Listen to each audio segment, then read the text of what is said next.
Entonces nos van a acompañar el día de hoy Ana Claudia Bro, Gustavo Cremonini, Rodolfo, perdón, es que es un grupo grande, ahí tenemos que definir, Rodolfo Nucci Porzani, Natán Fernández, Larisa Márquez, Carlos Pachorelli, Luis Antonio Vázquez, y ese es en un grupo. Luego sigue Daniel Martínez, luego sigue Ángela Doctor, posteriormente sigue Violeta Delgado, luego sigue Oscar Javier Sandoval, luego sigue Daniela González, después Mariana Greenblatt, después viene un grupo conformado por Cintia Hurtado, Eric Ábalos y Mónica Avelar.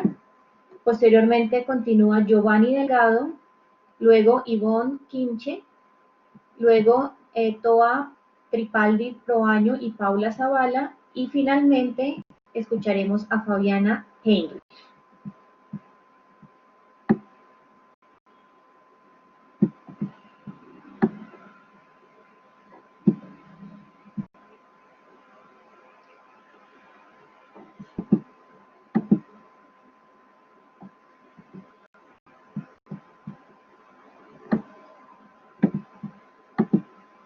Ustedes tienen esta información en la conversación que envió la Universidad de Palermo, en nombre de Victoria.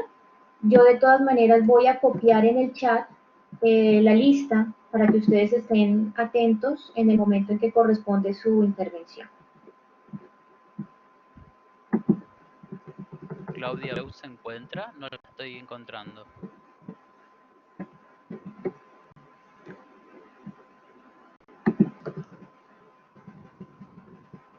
Hola Claudia.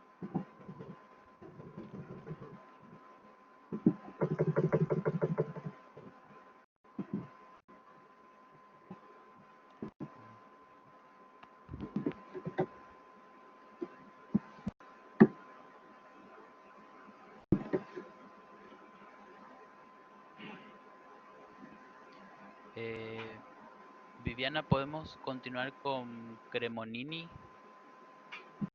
¿Ana Claudia no se encuentra? Entonces podemos hacer que las personas que no se encuentren, podemos pasarla al final de la lista para no perder el orden, ¿les parece? Claro. Listo. Entonces yo creo que vamos dando Ahora inicio. vamos a seguir con Gustavo.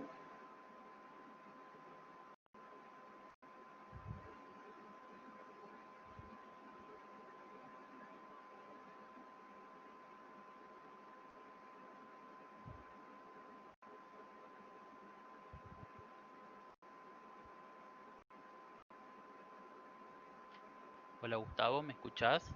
Buenos días. Hola Gustavo, sí, puedes poner el micrófono estoy. y la cámara, ya estás habilitado. Bueno, entonces voy a hacer la introducción formal a nuestra comisión. Les damos la bienvenida al Congreso Virtual de Enseñanza del Diseño, el cual se desarrolla dentro del marco de la Semana Virtual del Diseño y cuenta con una amplia actividad y variedad de actividades a lo largo de toda esta semana. Este año el Congreso cuenta con más de 700 ponencias distribuidas en 59 comisiones, que son en vivo y son totalmente gratuitas. Mi nombre es Viviana Polo y seré la coordinadora de la Comisión de Estudios Académicos, y también está Adrián Jara, que es nuestro moderador. La dinámica como tal, para que todos la tengamos presente, es que ustedes van a presentar en 5 minutos su propuesta, sus ideas. Esto es un flujo de conversación. Vamos a tener 5 minutos, el cual debemos cumplir de una manera muy rigurosa porque somos, digamos, estamos varios y la idea es poder dialogar posteriormente. Entonces, al inicio de cada conversación o de cada ponencia, el expositor se presenta de manera muy concreta y presenta su tema, y así sucesivamente. Lo ideal es que más o menos en una hora podamos hacer una serie de conversatorio, por lo cual si ustedes tienen alguna presentación, alguna pregunta o alguna indagación, las pueden ir dejando en el chat y Adrián nos dará más adelante la organización de las preguntas y las respuestas de acuerdo al expositor. Hola, buenos días a todos. Perdón que te interrumpa. Hola. Sí. Hola a todos, Hola, mi nombre Victoria. es Victoria. Gustavo, perdón que te moleste, pero no se puede compartir pantalla en esta edición. Así que sí, por favor, es solo simplemente mostrar la cámara y hablar. Bueno, medio difícil porque todo lo que tengo es para mostrar. Sí, lamentablemente en esta edición es simplemente con la cámara y el micrófono. Es por un tema también por el resto de tus colegas, porque nadie tiene permitido presentar.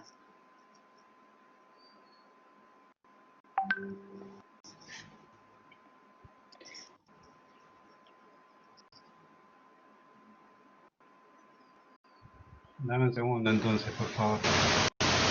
Y si no, pasen a...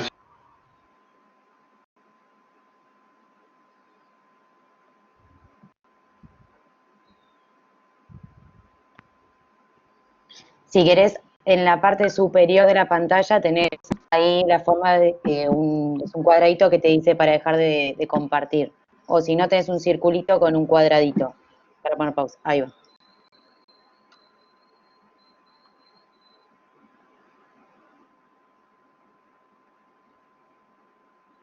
Bueno, les pido por favor que pasen al siguiente expositor porque me voy a tener que tomar por lo menos 10 minutos más para ver cómo hago para hablar de algo que no puedo mostrar. Soy diseñador gráfico, es medio difícil para mí hablar nomás, sin mostrar lo que tengo que para mostrar. Gracias. Bueno, Gustavo, entonces estamos atentos. Como se había propuesto inicialmente, quien no pueda presentar o porque no esté presente o algún tipo de dificultad, se va a pasar a la última parte de la lista para poder mantener la presentación que tenemos. Entonces quisiéramos saber si Rodolfo Nushis y su grupo están conectados. Listo, entonces, Adrián, yo creo que se les puede ya dar el... Recordar entonces, este espacio es de 5 minutos máximo. Sí, Rodolfo Nucci, que alzó la mano. ¿Puede levantar la mano?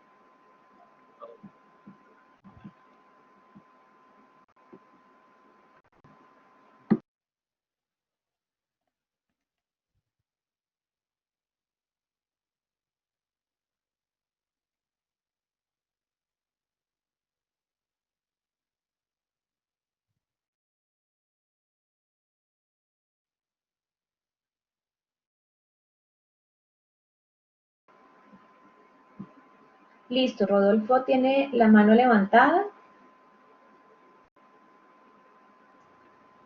Olá, bom dia. Hola, Rodolfo. Entonces son las 10:10. A las 10:15 nos toca pasar al siguiente expositor. Agradecemos mucho tu participación. Eu que Adelante. agradeço. Bom dia a todos. Estão conseguindo me enxergar normal? A câmera está funcionando?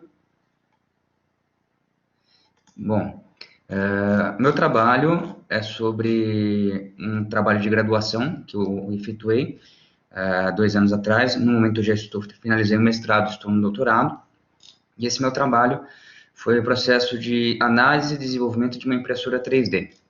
O processo começou com toda uma metodologia de estudo, investigação e familiarização com a tecnologia de impressão 3D, e depois com o processo de problematização, que foi tentar compreender os principais problemas nas máquinas de mercado aqui no Brasil. E durante esse processo de familiarização, entendendo esses problemas, eu comecei a projetar e pensar em soluções que pudessem melhorar a relação de interação humano-artefato, né, humano-máquina.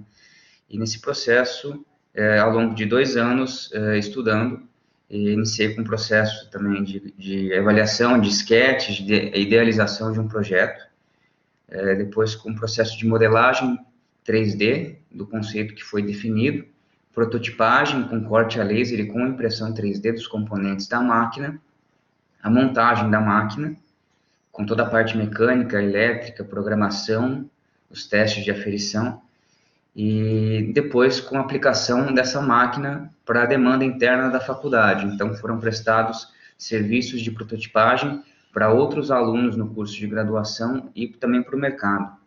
É um processo em torno mais ou menos de 2 anos, desde o início de aprendizagem com a tecnologia, ao processo de desenvolvimento do conceito da máquina, do protótipo da máquina, corrigindo alguns erros que teve durante o processo e o projeto, e um produto final para prestar serviço para a comunidade em Bauru.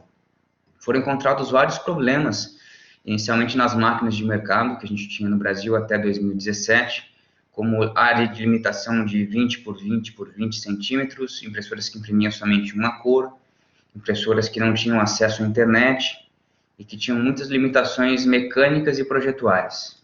Em cima disso foi pensado um conceito de um projeto all-in-one, né, projeto que complementasse todas as máquinas, que tivesse um computador embutido, que tivesse uma área de impressão maior, que pudesse imprimir em 3 cores simultâneas, que tivesse uma área de reservatório para o filamento não pegar umidade, não pegar poeira, que tivesse uma área de ferramentas para manuseio e acabamento das peças, e que fosse um projeto ao mesmo tempo compacto e que pudesse ser transportado.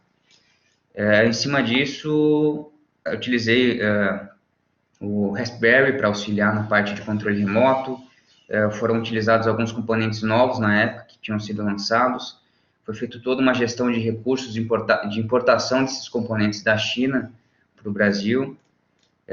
O processo também tem registros fotográficos, se quiserem eu posso encaminhar depois também, desde os esquetes iniciais ao desenho mecânico no SolidWorks, renderizações, a busca por patrocinadores para poder financiar esse projeto. Toda a parte de programação de eletrônica também foi desenvolvida bem empírico, no processo empírico, tentativa e erro. E as principais dificuldades foram a busca de material científico, principalmente em português, até então no Brasil tinha muito pouco conteúdo em português, o acesso a esses componentes, porque aqui no Brasil, quando chega, a gente tem alfândega que taxa muita coisa, então acaba comprometendo um pouco o processo de importação. Tiveram alguns erros de projeto, né? Alguns componentes eletrônicos vieram apresentar problemas e foram substituídos, mas de modo geral o que eu tenho a agregar para vocês é a questão de o design. Isso foi o fundamental da pesquisa. Eu não trabalhei sozinho, eu precisei trabalhar com pessoas, principalmente de outras áreas, então engenharia mecânica, engenharia elétrica, arquitetura, programação. Então foi um trabalho multidisciplinar e um trabalho com várias pessoas, um trabalho desenvolvido em grupo durante 2 anos. Então a principal contribuição é entender que o design ele pode ser um ponto de conexão entre outras áreas e devemos sempre aprender a lidar com profissionais de outras áreas para conseguir concluir um projeto. E, em cima disso, eu pude aprender muito da questão de elétrica, eletrônica, programação, marcenaria digital, modelagem 2D, 3D, e essa máquina tem sido utilizada ainda hoje, tem sido aplicada para prestação de serviço, para mercado, para academia. Eu utilizei ela no meu mestrado, para desenvolvimento do meu mestrado, que eu trabalhei com próteses de perna, e pretendo utilizar agora no doutorado também essa tecnologia de impressão 3D. Foi um processo um pouco de autodidata e um pouco também de questão de curioso e gostar de conversar e trabalhar com as pessoas de diferentes áreas. Então, a principal contribuição de aprendizado foi essa, entender que o design não faz tudo sozinho.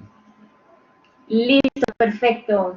Un poquito más de 5 minutos, muchas gracias. Esperamos las preguntas en el chat y más adelante hacemos la devolución, si hay alguna pregunta. Ok, muito obrigado. Muchas gracias. Bueno, entonces invitamos a Carlos Pacciorelli y Luis Antonio Vázquez. Yo les voy a dar una señal cuando falte un minuto en mi pantalla, porque pues es complejo poder cortar, interrumpirlos, es mejor que sea visual. Entonces yo voy a hacer, cuando quede un minuto, les hago esta señal.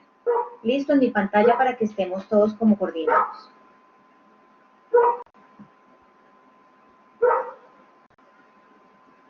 Ya está Carlos y Luis.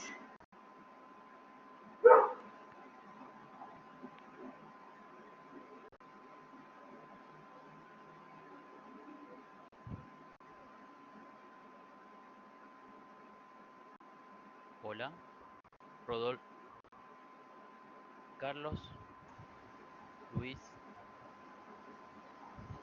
Não, não, é só eu apresentando mesmo, somente o Rodolfo. Ah, Ah, ok. él presenta É um todo el... trabalho em conjunto. Por todos. Perfecto. Entonces vamos a Muchas invitar a Daniel Martínez. Daniel Martínez Molques. Daniel, ¿te encontrás en el aula? ¿Puedes levantar la mano?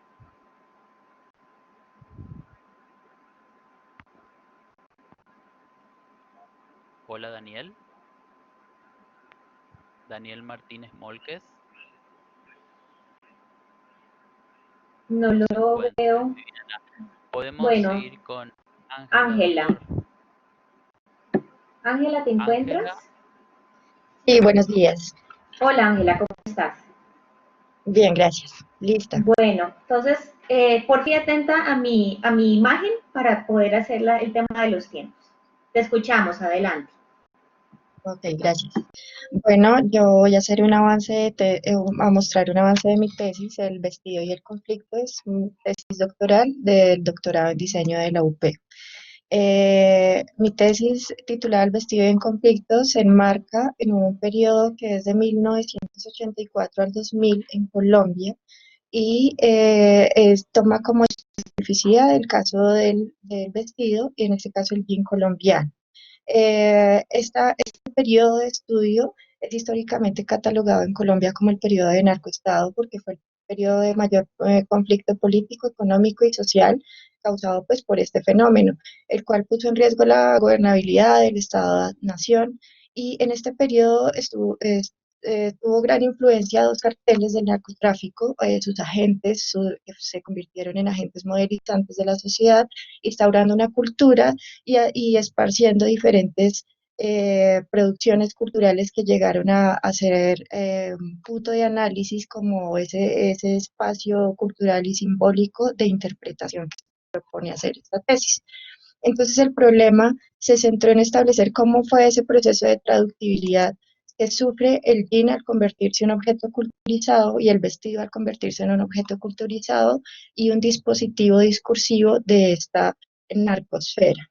El objetivo general fue, en ese sentido fue analizar entonces, bajo la teoría crítica del discurso, analizar cómo se plasmaron estos discursos patriarcales, estos discursos hegemónicos del narcotráfico en la moda colombiana en este tiempo. Los objetivos específicos se marcaron por identificar entonces esta estructura patriarcal como una estructura semiótica, en identificar el paisaje social, los discursos y estereotipos. También se trató de caracterizar y vincular el análisis y el discurso feminista que existía previamente con relación al pantalón y poder entender esa brecha con el nuevo pantalón creado en Colombia, que era un fenómeno pues derivado de la erotización surgida derivada de la narcosfera.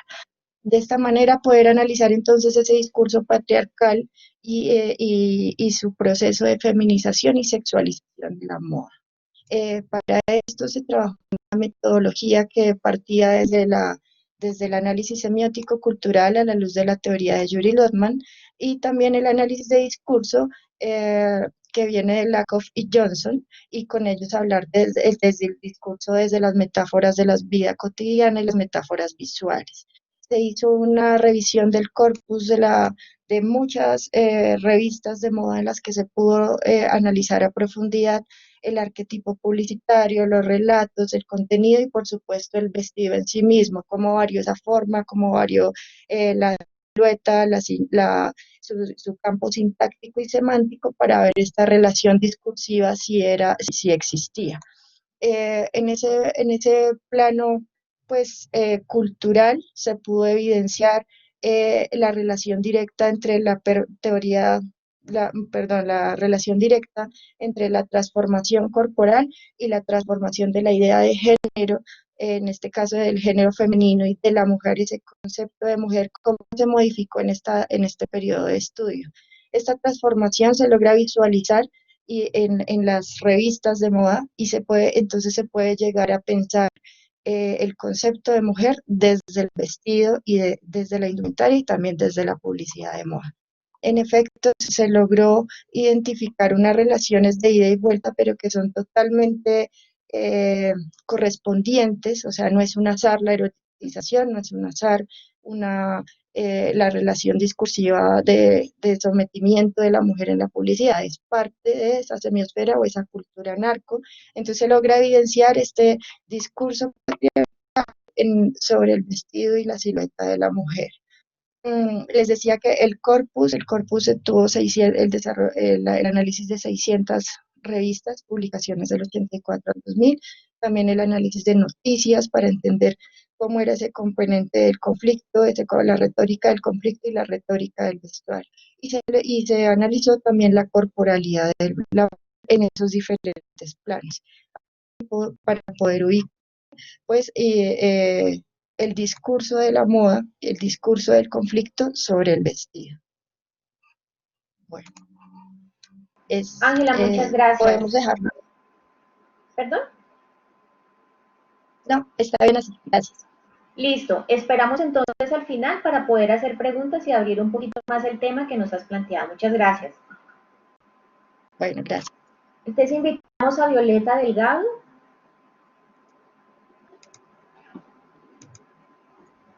Hola Violeta, ¿estás? Hola Violeta. Hola, Hola Violeta, puedes activar tu sonido y tu cámara, te escuchamos. ¿listo? Listo, Violeta. Entonces voy a estar aquí haciendo la señal cuando te falte un minuto para terminar. Te escuchamos, bienvenida. Muchas gracias. Hola a todos, soy Violeta Delgado, soy comunicadora social de la Corporación Universitaria Minuto de Dios en Bogotá. Un abrazo acá desde Colombia. Bueno, mi investigación habla sobre la educación superior y el emprendimiento. Es una investigación cualitativa con enfoque descriptivo a través del análisis documental. Lo que hice fue revisar documentos de creación y planeación estratégica referente a los procesos de emprendimiento en los pregrados de comunicación social en Bogotá. Las universidades a las cuales les hice este análisis fue la Universidad Central, la Universidad Jorge Tadeo Lozano, la Javeriana de Bogotá, la Universidad Sabana y por supuesto la Universidad Minuto de Dios. Se sabe que muchas personas toman el emprendimiento con gusto, pero en Colombia generalmente se toma este emprendimiento por los altos índices de empleo, la inestabilidad laboral, la baja calidad de los empleos existentes y obviamente por un crecimiento de la informalidad. El colombiano, al emprender, es 2 veces más propenso a la creación de nuevas empresas, es cierto, pero 6 veces menos capaz de generar una compañía con más de 50 empleados. Y esto es según las cifras del Banco de Desarrollo de América Latina. Creo que esto es más porque no hemos entendido que el emprendimiento no solo debe enfocarse en la creación de empresas, sino que también debe generar esas condiciones para que las personas o las compañías crezcan y se fortalezcan en el tiempo. Miren, algo muy fundamental para consolidar esta actividad de emprendimiento es el impulso que la academia da en cuanto a promueve y guía a los estudiantes hacia una cultura de independencia y así ellos puedan desarrollar sus proyectos empresariales. Desde hace algunos años, los centros de emprendimiento para jóvenes, los cursos y otros estudios han cobrado muchísima importancia en Colombia, gracias a que la sociedad creo que ahorita ya está entendiendo que la formación académica los va a impulsar muchísimo más a lograr estos objetivos. Y este es el momento en que la educación superior se reforme, tenga las prácticas más modernas dentro de las aulas, tanto la tradicional como la virtual, y empezar a generar emprendimiento, y más desde nuestra carrera de comunicación social, porque somos los llamados a generar ese contenido que apasione, que sea atractivo, que sea comercial. Obviamente todo esto de mano de la tecnología que tenemos a nuestro alcance para que las personas puedan emprender y capacitarse.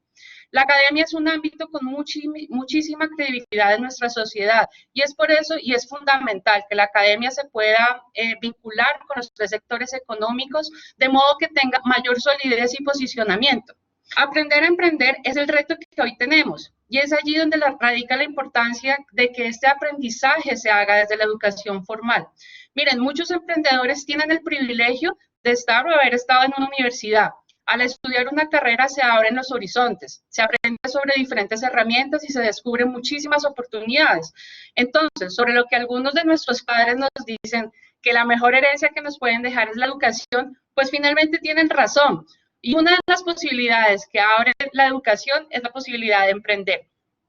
Aunque todas las universidades que analizamos presentan todos los proyectos de todos los niveles de estudio, abren convocatorias, hay ferias, hay semilleros, hay espacios físicos y virtuales que fomentan la generación de ideas, pues finalmente no hay nada, ningún intre ni extracurricular que se genere desde la comunicación y para el comunicador social. Entonces, por esto es importante en este punto recomendar y desarrollar más investigaciones a raíz de los procesos realizados desde este proyecto. La investigación se convierte de esta forma en el escenario para mejorar las posibilidades a los estudiantes y a los egresados. Se debe generar más espacios curriculares y además la academia tiene que vincularse con el sector empresarial e identificar las necesidades de estas empresas en cuanto a la promoción de servicios que se puedan generar desde los proyectos de emprendimiento, permitiendo minimizar todos los costos empresariales, desarrollando clúster y sinergias a la eficiencia y la productividad desde los procesos corporativos. Muchísimas gracias. Violeta, muchas gracias a ti. Entonces, más adelante esperamos tener preguntas para que nos puedas ampliar algunos puntos que están ahí. Vale, Claro. muchísimas gracias. Gracias a ti. Entonces, invitamos a Oscar Javier Sandoval. Ya estoy. Listo, Oscar. Entonces, si ves mi pantalla, recuerda que faltando un minuto voy a hacer esta señal para que puedas ir cerrando. ¿Listo? Ok, espérate que estoy compartiendo mi cámara, pero no No te vemos. me pueden ver aún. No, señor.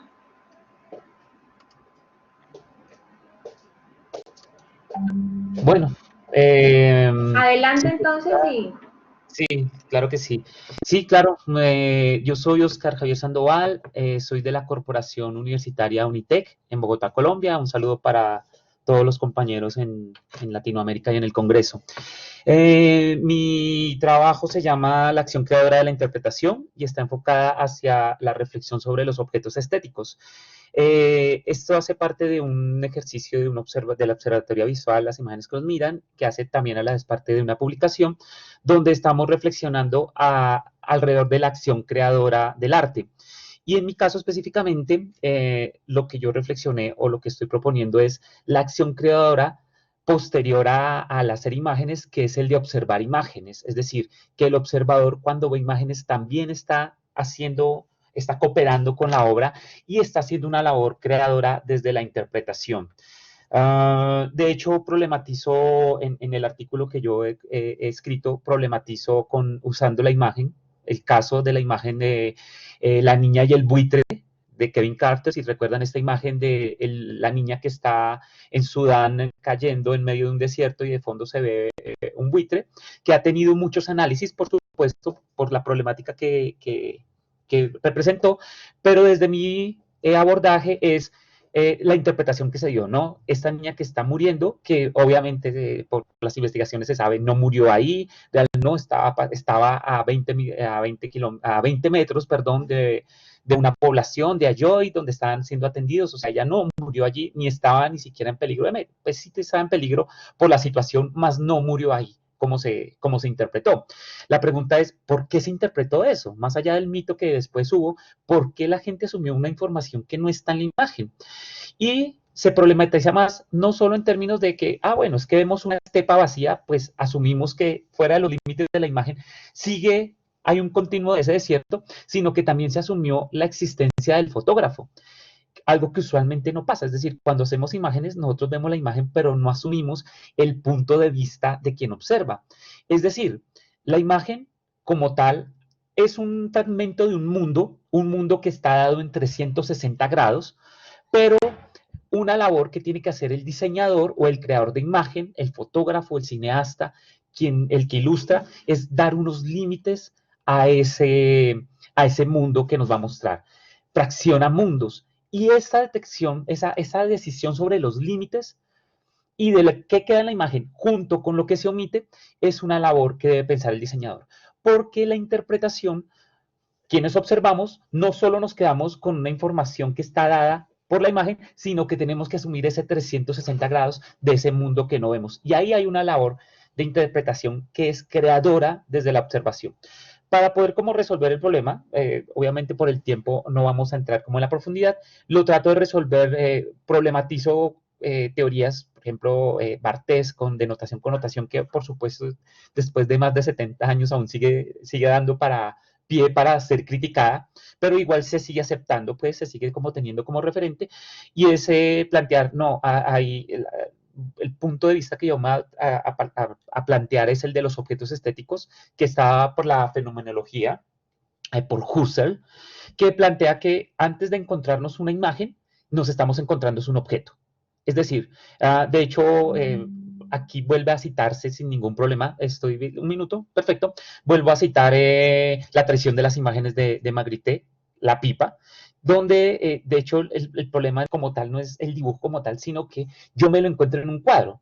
O sea, yo cuando me relaciono con una imagen me estoy relacionando es con una foto, me estoy relacionando con un cuadro, me estoy relacionando con una pantalla.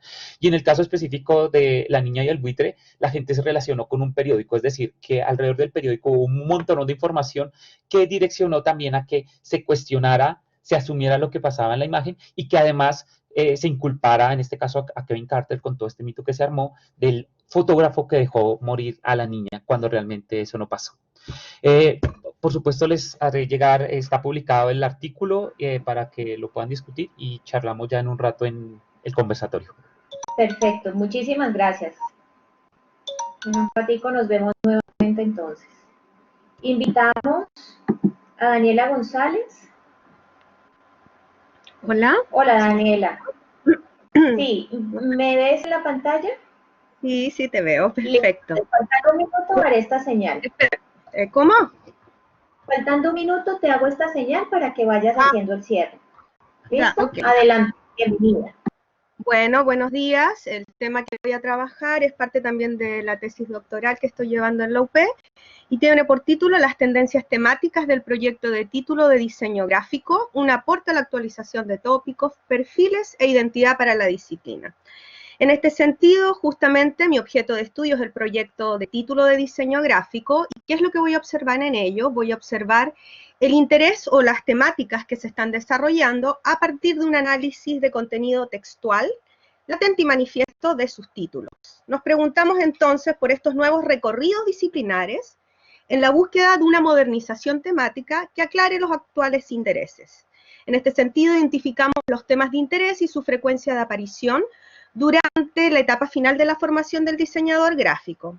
Contamos con un corpus de 451 proyectos de título de diseño gráfico de una universidad estatal en Chile durante el periodo 2000-2015, es decir, un análisis longitudinal de 15 años. ¿Por qué el proyecto de título como objeto de estudio? Creemos que este caracteriza a la propia disciplina, nos muestra sus debates, sus logros, sus temas, entre otras cosas. Revela perspectivas ideológicas y posturas, pero no solamente del creador, sino que también de la propia disciplina, del perfil de la disciplina y de la institución educativa, de la sociedad y de la cultura de una nación además. Responde también a circunstancias, por lo tanto, socioculturales de un periodo determinado, visualiza nuevos nichos que comienzan de alguna manera a ser tendencia, y también hay diversidad temática y una frecuencia de permanencia constante en el tiempo del proyecto, lo que es muy bueno para la investigación. Permite el surgimiento de posibles cambios paradigmáticos.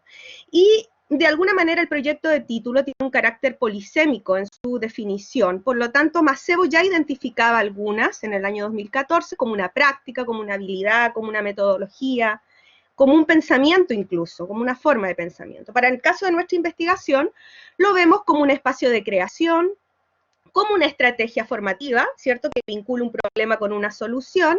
También lo vemos como un producto académico que aúna y también transparenta las competencias logradas por el alumno en su formación, y además, muy importante, es la última elección temática del aprendiz universitario de la disciplina. ¿Y por qué observar las tendencias temáticas del proyecto de título? Creemos que esto nos va a posibilitar la revisión y el ajuste y también la actualización constante del perfil y las competencias que identifican a la disciplina. Posiciona a la disciplina socialmente en otros problemas, en otras cosas nuevas y soluciones innovadoras, pero también permite la modernización de los tópicos, de paradigmas, de perfiles, de identidad para la disciplina, incluso con nuevas valoraciones y consideraciones de tipo social, cultural, de mercado, etc. Permite también la reflexión sobre los ámbitos de intervención del diseño, más allá de lo que tradicionalmente se venía desarrollando con más fuerza, que es la producción masiva, que hoy creemos se torna insuficiente. Ya Arbeláez, 2016, lo mencionaba, basándose en Julier, en Krippendorf, y Buchemann. Y bueno, ¿en qué contexto se da todo esto para la disciplina? Es una disciplina, el diseño gráfico, más bien joven, que aún por lo tanto está debatiendo varias cosas que la conforman y que la identifican.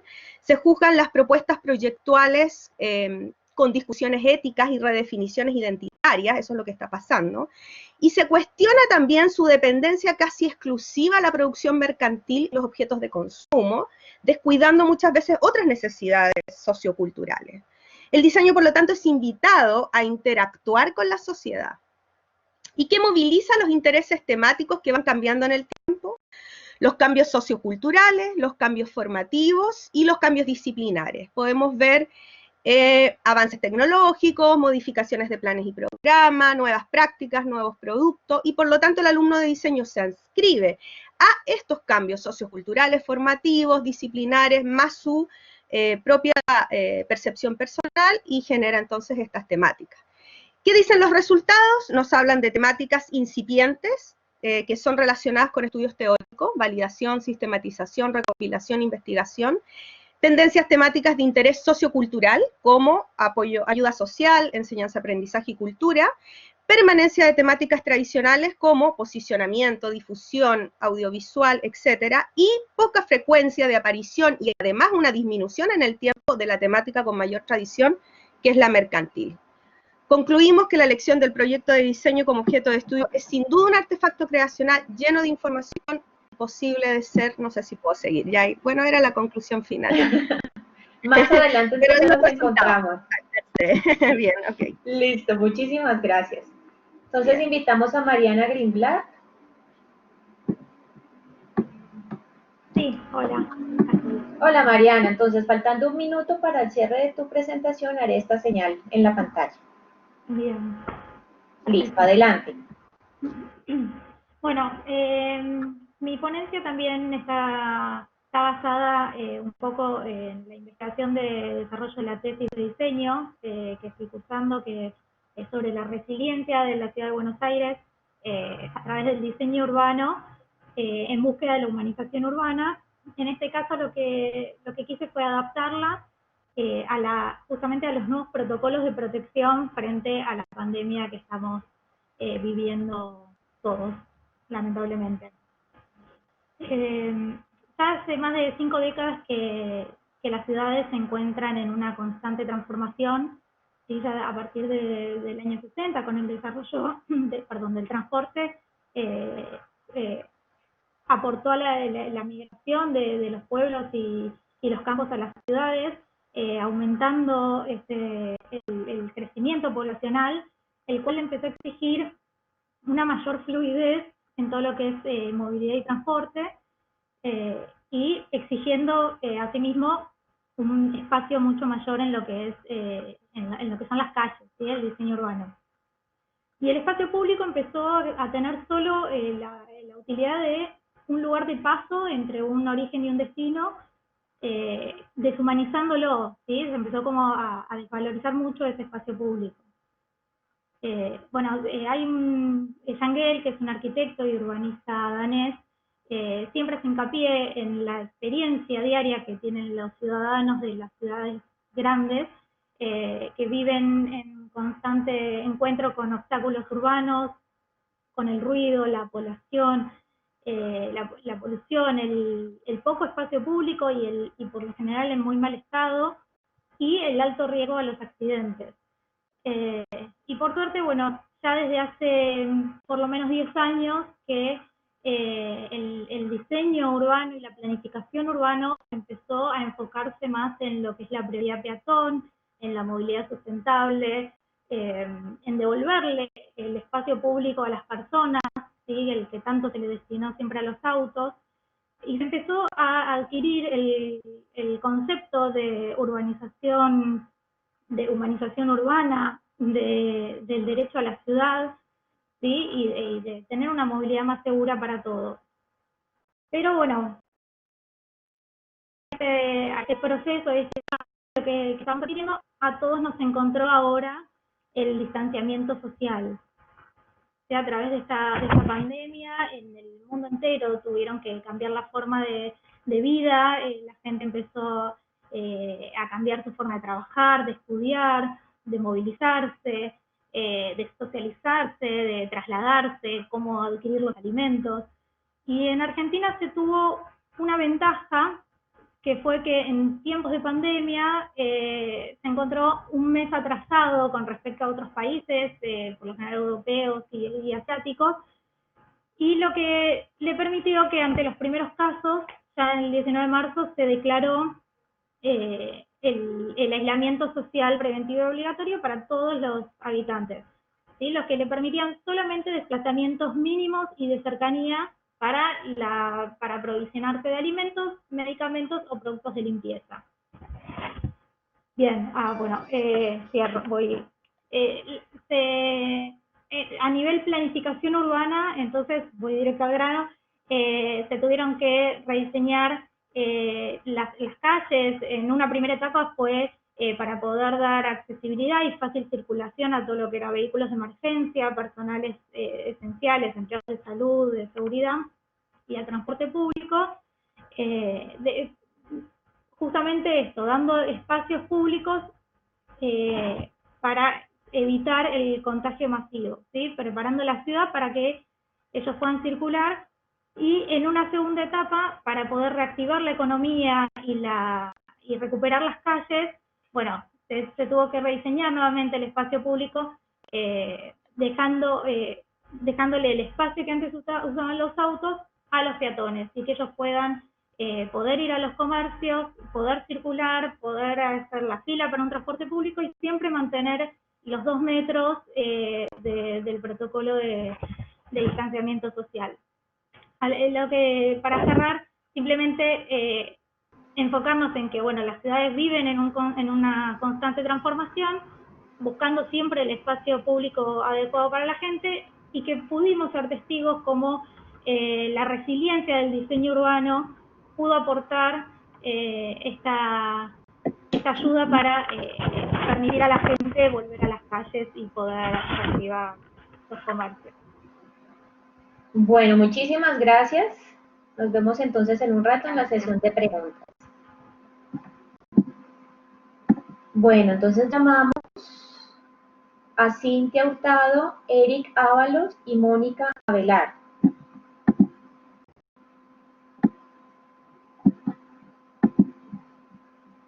¿Están presentes? Listo.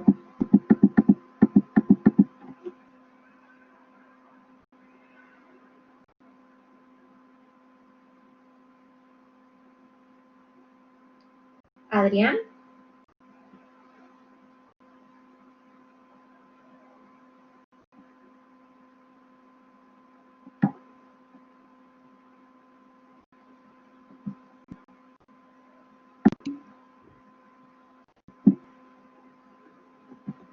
Ya te van a habilitar la función, Mónica.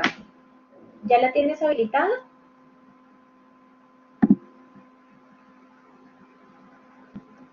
Cintia.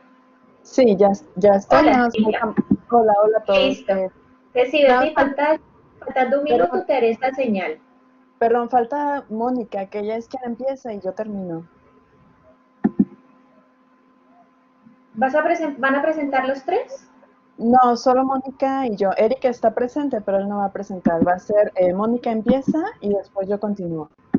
Ah, bueno, recuerden que son 5 minutos en su totalidad. Y que la señal yo la doy visualmente para no interrumpirlas, sino tener esto claro. Muy bien. Mónica, hay que compartirle. Adrián, ¿puedes habilitar a Mónica, por favor? Hola, Mónica, ¿me puedes levantar la mano, por favor? Ahí está. Listo. Ahí está. Mónica tiene micrófono y cámara, ¿sí? Bienvenida. Listo. Entonces, atentas a mi señal. Adelante. Gracias, buenos días. Nosotros venimos de Universidad de Guadalajara. El proyecto es un material didáctico para el análisis de colecciones editoriales para la licenciatura en diseño para la comunicación gráfica. Este fue un material desarrollado por Eric Ábalos, por la doctora Cintia Hurtado y por su servidora Mónica Velar. En primera instancia cuenta con lo que son dos fases, que fue el diseño de unas infografías para hacer el análisis de las colecciones editoriales, y consta también de una tabla de análisis que posteriormente la doctora Cintia, aplicó con lo que es un grupo de diseño. La implementación del material es por 3 pasos, que es la exposición de las infografías, la respuesta a la tabla de análisis y la evaluación del material a través de lo que es una encuesta ya a los alumnos aplicados. Las infografías, por su parte, son 5 y constan del tipo de cubiertas.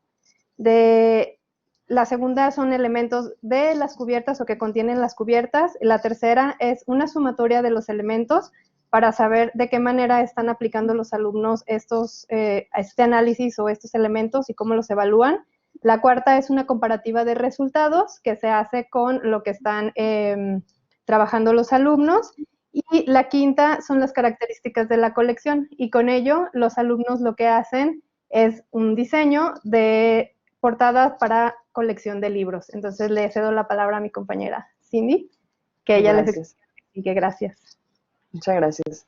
Bien, para la aplicación en el aula se mostraron las infografías con la finalidad de tener una explicación breve sobre los aspectos que los estudiantes deben observar en una colección editorial. Posteriormente, se les presentó la colección de las novelas de Jorge Ibargüengoitia, un mexicano nacido en Guanajuato, quien escribió sobre la vida cotidiana en México. También se les pidió a los estudiantes que llevaran al aula colecciones. De esta manera se organizaron equipos para su análisis. Primero se analizaron de manera individual y después en equipo para fomentar el intercambio de opiniones y que pudieran llegar a un consenso.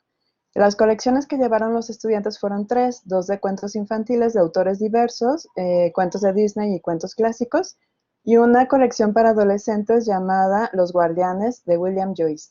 Todas las colecciones fueron de tipo de cubierta expresiva y se hizo el análisis a partir de un puntaje por tipo de cubierta. Después de esta actividad, los estudiantes respondieron una encuesta en donde algunos de los resultados indican que el 46% de los estudiantes piensan que el formato para el análisis es muy útil, 31% indispensable y 25% útil.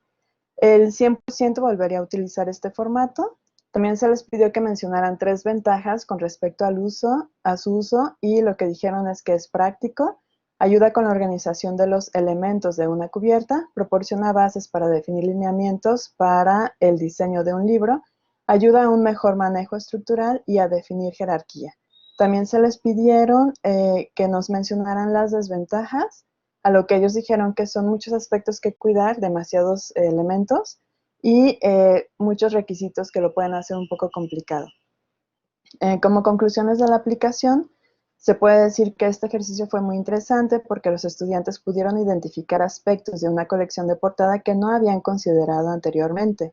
Además de que se generó un trabajo colaborativo con mucha participación al interior de cada equipo. Recordaron temas que habían visto en otras materias como psicología de la percepción, con los aspectos de color y preprensa, con los acabados y tipo de encuadernación, entre otras. Con respecto a la encuesta realizada, los aspectos de diseño que fueron nuevos para ellos es las partes de la cubierta, seguido por el tipo de codificación, si es literal, metafórica, metonímica o por convención, formato, tipo de formato y encuadernación, y los tipos de cubierta. Y con esto terminamos. Muchas gracias a todos. Listo, muchísimas gracias. Justamente los 5 minutos. Les agradecemos, nos vemos en el espacio de preguntas. Gracias. Bueno, invitamos entonces a Giovanni Delgado, por favor.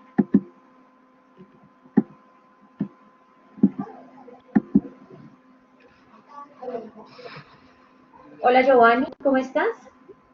Hola, ¿qué tal? Muy buenos días. No sé si me escuchan, Bien. ¿me pueden ver? Sí, yo te veo. Quisiera saber si tú ves mi imagen, mi pantalla. Sí, sí. Listo. Cuando ya quede un minuto para tu participación, haré esta señal para que vayas cerrando los 5 minutos. Perfecto, muchas gracias. Bueno, Un saludo cordial adelante. para todos. Un saludo cordial para toda la gente de Latinoamérica. Un saludo desde la ciudad de Cuenca, Ecuador. Yo estoy participando con mi investigación doctoral en la UP y mi preocupación en esta investigación es acerca del surgimiento y la emergencia del diseño de interiores en la ciudad de Cuenca, justamente en las universidades de nuestro país, específicamente en la ciudad de Cuenca. Y tiene un inicio en el año de 1999 y hace un recorrido de investigación hasta el 2018. Quiero comentarles un poco cuál ha sido los insumos que se van introduciendo en esta investigación y sobre todo cuáles son las motivaciones del mismo. Como diseñador de interiores, probablemente a nivel latinoamericano existen diversidades de desarrollo dentro de las disciplinas y de la ciencia mismo del diseño. En este caso, en el campo del diseño de interiores, siempre ha habido una relación directa con el campo de la decoración y con el campo también de la arquitectura. Dentro de este justamente aparece una preocupación en dilucidar cuál es la línea principal sobre el desarrollo de esa nueva disciplina y cómo empieza a configurarse como una nueva carrera, como una nueva especialidad dentro del campo del diseño. En esa preocupación de cómo inicia, cómo arranca la disciplina del diseño de interior, está también esa preocupación por la construcción de teoría, por la definición de campos de estudio que sean pertinentes al área de estudio, y eso es lo que motiva también esta investigación. Primero, cómo surge para luego poder a futuro generar líneas de investigación claras para el fortalecimiento y las investigaciones que se den a partir del campo de acción del diseño de interiores. En esa lucha justamente de encontrar y de poder construir claramente cómo está construido el campo del diseño, se ha involucrado algunos ejes teóricos importantes, como es el posicionamiento de Bourdieu en su teoría de los campos, para poder definir claramente cuál es el hábitus de la especialidad, cuáles son los nomos, cuáles son las normas específicas de la disciplina, cuál es el motivo, esta ilusio que habla, son algunos términos que utiliza Bourdieu justamente dentro de su teoría, y cuál es el capital cultural, cómo gana fuerza, cómo gana una especie de poder dentro de ese campo, el profesional específicamente dentro del área del diseño de interiores. Y hay una lucha fuerte porque quien se ha hecho cargo de este escenario proyectual, de este escenario profesional, de este escenario académico, históricamente ha sido la arquitectura. Sin embargo, ahí entran algunos condicionantes muy interesantes, ya que dentro del nacimiento de la disciplina del diseño de interiores están directamente relacionados a arquitectos, ¿sí? Lo importante ahí es encontrar cuáles son las sensibilidades que estos arquitectos han generado, justamente incluso para darle el nombre de diseño a la especialidad, y encontrar otro punto, digamos que como una especie de conflicto, ¿por qué no llamarlo arquitectura? Como se llama en algunos otros lugares latinoamericanos, arquitectura de interiores, en otros lados diseño de interiores, diseño de espacios arquitectónicos. Esa realidad de ver cómo se le empieza a dar diferentes nomenclaturas y diferentes nombres a la especialidad, nos muestra justamente cuáles son las preocupaciones de esta disciplina nueva. Para ello he tomado algo que es fundamental, un punto particular. He tomado el posicionamiento de Gregorio Klimovsky acerca del trabajo de ideología, ¿sí? Y Gregorio Klimovsky habla sobre la creación y la formulación de la ciencia a partir de los presupuestos y teóricos que el investigador tiene para poder generar y construir conocimiento.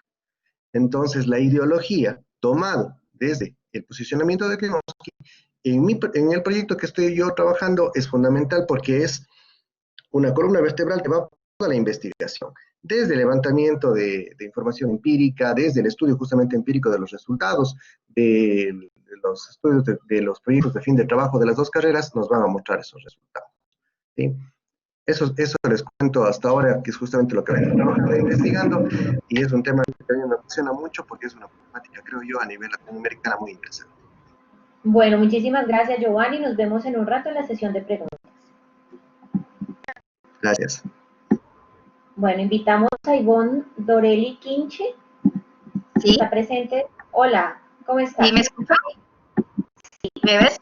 Listo, y te veo. ¿Me ves? ¿Me ves? Sí, sí. Listo, entonces, faltando un minuto para el cierre de tu ponencia, entonces voy a hacer esta señal para que estés un poco más pendiente de lo visual, porque sé que estás hablando y es complejo interrumpir. Adelante, Claro. entonces. Bueno, muchas gracias. Los estoy saludando desde la ciudad de Buenos Aires. Soy diseñadora gráfica de la UDI de la ciudad de Bucaramanga, Colombia, y he realizado unos estudios de posgrado con la Universidad de Palermo. Entre lo virtual y lo tangible es la temática que comparto hoy dentro del desarrollo de mi tesis doctoral relacionada con las tarjetas de felicitación y la expresión del afecto. Uno de los temas a analizar involucra el modo de relacionarnos actualmente a causa de los cambios y facilidades que se han producido en términos de comunicación electrónica. Sin embargo, es importante resaltar que este estudio no pretende cuestionar si las tarjetas todavía se producen, si se usan o circulan dentro de una práctica social, sino que busca entender cómo se han manifestado estas formas de comunicación dentro de la cultura latina durante los últimos 30 años. En este sentido, el estudio se realiza en Colombia, dado que aún se conservan algunas tradiciones y formas de celebrar, un sentir propio de las costumbres o cultura colombiana, reflejadas en las fechas o acontecimientos importantes en la vida de las personas. Sumado a esto, hay un importante sector que produce artículos para comunicar el afecto, denominado expresión social. Este término es utilizado en Colombia para referirse a la fabricación y comercialización de productos que comunican sentimientos, como tarjetas, afiches, globos, peluches, chocolates y cojines, entre otros productos que llevan un mensaje implícito.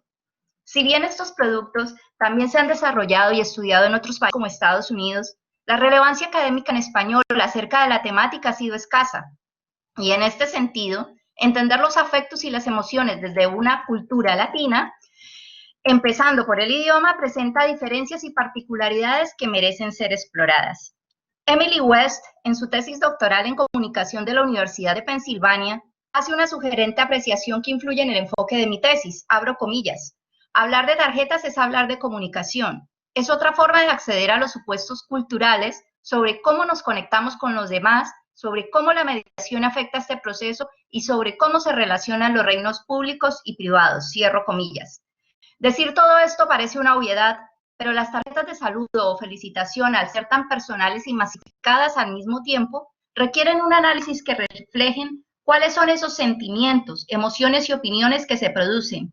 En este sentido, Fiorini y Shillman afirman, abro comillas, hemos escuchado hasta el cansancio que vivimos en una civilización de la imagen, que la nuestra es una época visual, que una imagen vale más que 1000 palabras.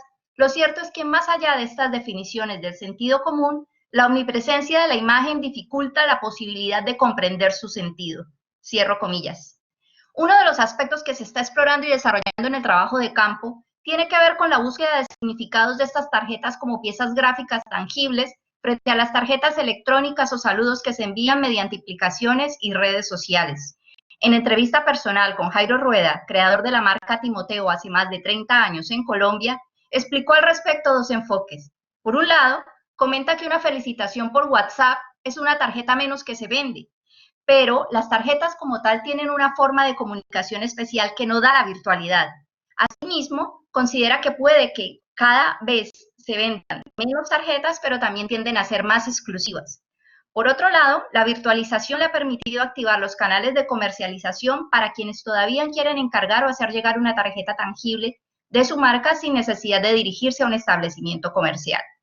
Otros de los entrevistados desde el sector comercial y la producción aseguran que la venta de tarjetería generalmente acompaña a un regalo, y aunque no se siguen produciendo en grandes cantidades como 15 años atrás, estas se han transformado en otros productos que también comunican el afecto, como bolsas y cajas para regalos, globos y líneas de bombonería en estuches, botellas y cajitas. Todo esto acompañado siempre de imágenes y de mensajes, de felicitación o de también ocasiones que no necesitan una felicitación, como recupérate pronto, un baby shower, un bienvenido. Ahora bien, Por otra parte, por parte de los consumidores se encuentran opiniones diversas, entre las cuales se considera que un saludo de felicitación se puede dar rápidamente a través de aplicaciones o redes sociales. Sin embargo, cuando se trata de alguien más cercano y especial, existe la motivación por salir a comprar un detalle o una tarjeta. En otros casos hay quienes las elaboran manualmente o en computadora, y otros consideran que lo mejor es acercarse a una tienda de sentimientos especializada en este tipo de detalles. Para cerrar, la mayoría de estos entrevistados conservan las tarjetas más especiales y dicen que las releen de vez en cuando o cuando estas aparecen en cada mudanza, pero no se atreven a desecharlas ya que las consideran un recuerdo valioso, porque a medida que van pasando los años se convierten en casi como un tesoro que les genera cierta nostalgia y les hace recordar momentos especiales de sus vidas. En este sentido, consideran que un mensaje electrónico es agradable, pero no genera la misma emoción o sorpresa de una tarjeta tangible. Además que no se puede guardar o conservar como las tarjetas en papel, pues un archivo digital se pierde o se borra convirtiéndose en algo efímero o que queda en el olvido. Nancy, una de las entrevistadas, expresa: ¿quién va a creer que en un pedacito de papel haya tanta emoción puesta? Sin embargo, el ser humano siempre va a buscar la forma de expresarse por escrito, ya sea a través de lo virtual o lo tangible, y según la preferencia, la expresión del afecto es algo que siempre va a permanecer. Más adelante haremos ampliaciones. Muchas gracias. Ivonne, muchísimas gracias. Quedamos a la expectativa de este espacio de preguntas. Te agradecemos. Invitamos a Toa Tripaldi y a Paula Zavala.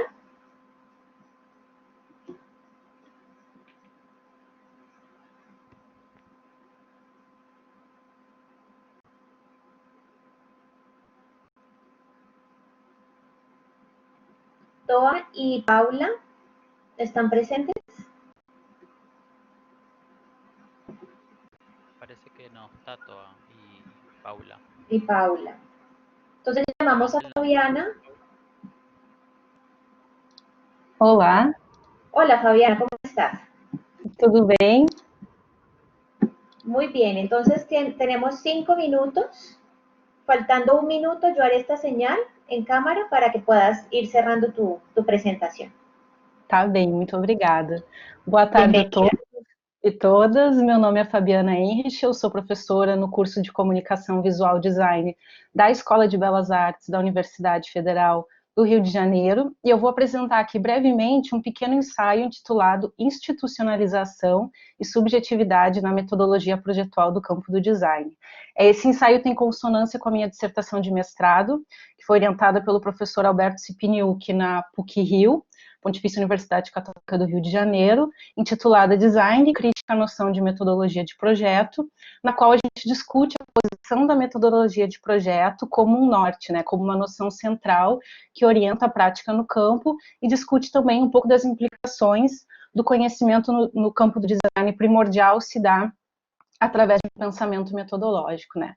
Mas hoje, tratando do ensaio em si, o que eu pretendo é discutir criticamente como que a metodologia projetual ela alça a posição de uma instituição no campo do design, isso é, como uma instância, como ela se transforma, né, em uma instância que regula a prática social do design através da constituição de regras e normas que regem essa prática, e também os seus desdobramentos subjetivos, né, isso é, qual seria o lugar da agência e da criação do designer quando ele tem a sua prática pautada, orientada por essa instância com regras e normas. Então, antes de partir para essa discussão de fato, eu gostaria de deixar claro como que a gente entende o campo do design. Então, né, nós compreendemos o campo do design enquanto produção social, uma noção advinda do professor Alberto Cipiniuc, isso é, como uma prática laborativa que é pautada pelo modo de produção na qual ela está inserida. Então, aqui a gente está falando do capitalismo, né, no modo de produção capitalista, e que nesse sentido o design a produção social, material do mundo no qual a gente vive. E que a gente não pode, então, enxergar o design como uma prática que esteja apartada da realidade socioeconômica, né, das localizações das quais a gente se encontra e que tem relação com o capitalismo. Então, posto isso, o que é a noção de institucionalização dentro desses moldes, né? Então, a gente parte da noção proposta por Bourdieu, na qual ele define que os meios de formação de instituições são aqueles que concebem e legitimam a instituição através da apresentação e da imposição de valores que são aceitos e reconhecidos pelo meio social, mesmo que de maneira denegada, ou seja, mesmo que de maneira contraditória ou oposta, né?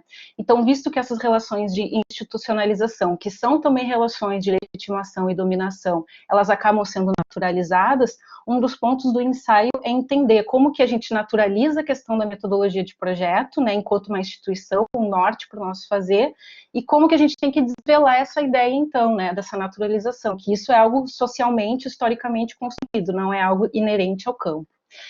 E aí, como é que ocorre essa institucionalização da metodologia no campo do design? Ela ocorre, primeiramente, a partir da organização do ensino e da prática do design. A gente pode lembrar da Deutscher Werkbund, em 1907, da Bauhaus, em 1919, e que a gente está num momento ali pós-Primeira Guerra e entre Primeira e Segunda Guerra, então toda aquela configuração, né, socioeconômica da Europa, e também, consequentemente, a partir da modificação das práticas no campo do design, a partir do desdobramento histórico do modo de produção capitalista.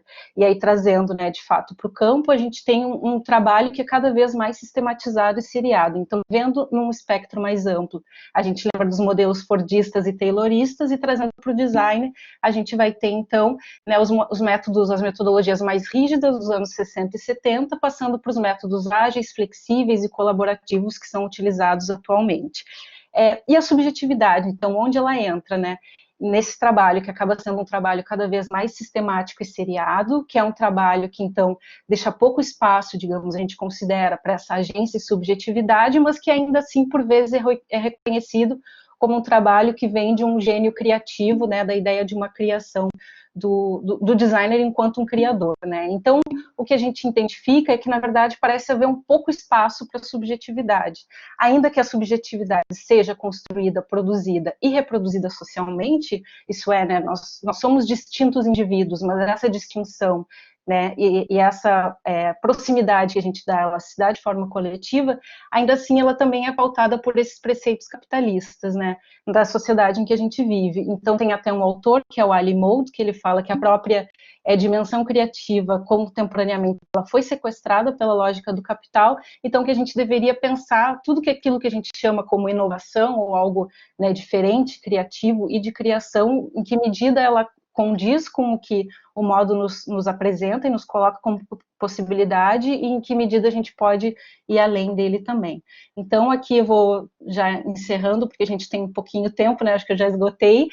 A ideia não é demonizar a metodologia de projeto, mas entender, né, em que base concreta ela se forma, ela organiza a nossa prática, e como que a gente pode, então, melhorar, ou outras formas de pensá-la, olhando para fora do campo, olhando para a sociedade em que ele está inserido. Era isso, muito obrigada.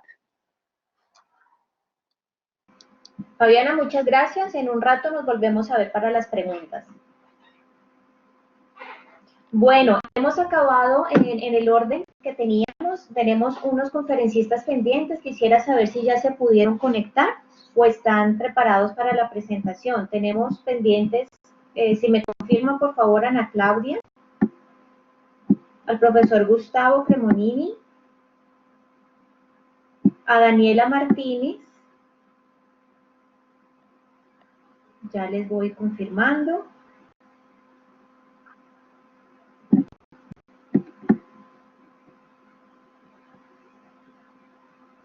Y listo. Estoy viendo en el chat que la presentación de Toa y Paula se reagendó para el día miércoles, o sea que en esta comisión ya quedarían pendientes las personas que mencioné. Entonces iniciamos con el profesor Gustavo Cremonini, ¿les parece? Profe, entonces Gustavo. Adrián, por favor, ¿podemos habilitar al profesor Gustavo? Buen día. Sí. Hola. Hola, Gustavo. ¿Nos escuchás? Sí. ¿Nos ves? Sí, ¿ustedes?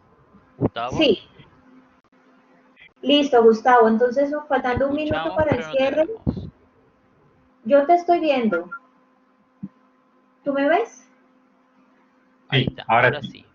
Listo, faltando un minuto voy a hacer esta señal para que vayas haciendo el cierre. ¿Listo? Bueno. Bueno, muchas gracias. Adelante. Buenos días para todos. Yo estoy en Córdoba Capital, soy licenciado en diseño por la Universidad Provincial de Córdoba y docente en diseño de la institución. La ponencia se llama Análisis del diseño y la tipografía del Laudationes Quinque, 1766, puesta en valor del primer libro impreso en Córdoba, Argentina. La historia del diseño gráfico en Córdoba es un relato incompleto que ofrece numerosas oportunidades de intervención a los diseñadores y otros investigadores del campo proyectual. El recuento del oficio tipográfico en esta provincia argentina se ha desatendido por diseñadores locales, los cuales, en el mejor de los casos, estudian la historia europea de la tipografía mediante textos traducidos del inglés. Marina Garone Gravier, referente latinoamericana de la investigación en el libro antiguo y tipografía, se ha expresado al respecto, diciendo: en América Latina hay mucho por investigar e historiar en el ámbito tipográfico. Si no asumimos el reto, nos seguiremos encontrando con textos foráneos, probablemente documentados y naturalmente deficientes en su entendimiento de nuestra realidad histórica y cultural. Siguiendo esa línea de argumentación, sorprende la ausencia del tema en planes de estudios locales, sobre todo sobre la historia de los jesuitas que habitaron en Córdoba hasta 1767. Este olvido es doblemente grave, no solamente porque esta prensa fue la primera de la provincia, sino porque además con ella se inició el oficio tipográfico en estas tierras, un hecho que señala el momento germinal del diseño gráfico cordobés.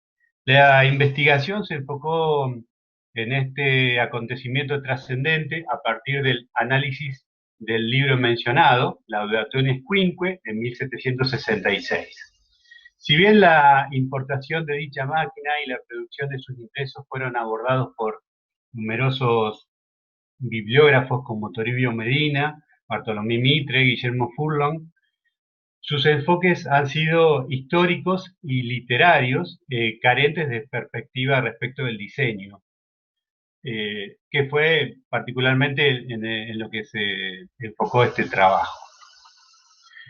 Esta otra mirada sí fue aportada, en cambio, por diseñadores de Buenos Aires como Fabio Ares, ya que la prensa cordobesa en 1780 fue trasladada a Buenos Aires, lo que era el incipiente virreinato del Río de la Plata.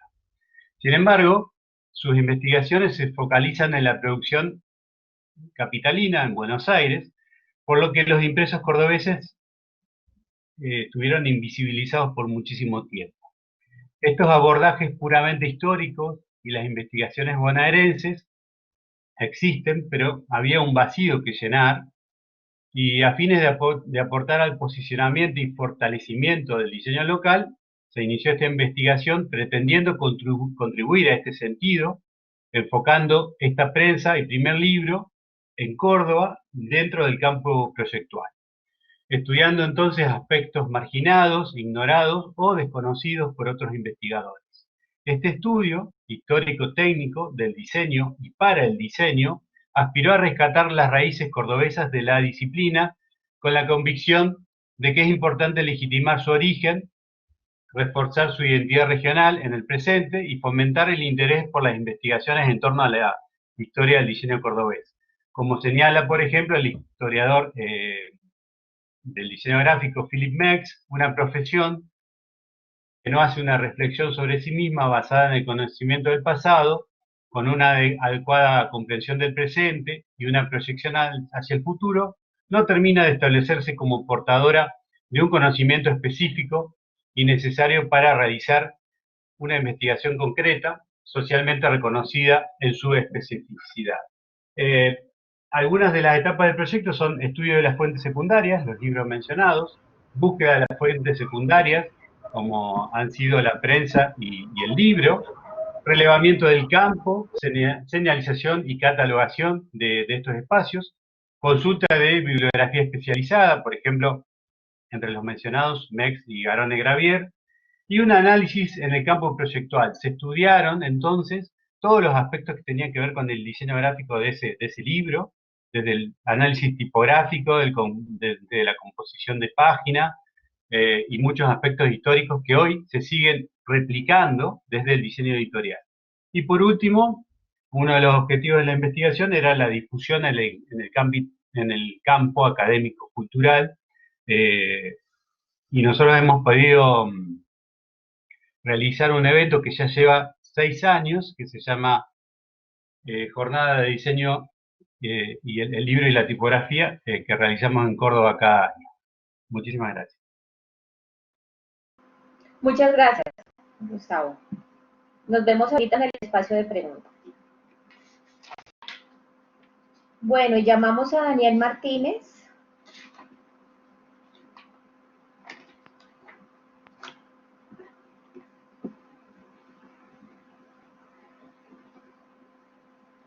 Daniel, ¿te encuentras presente?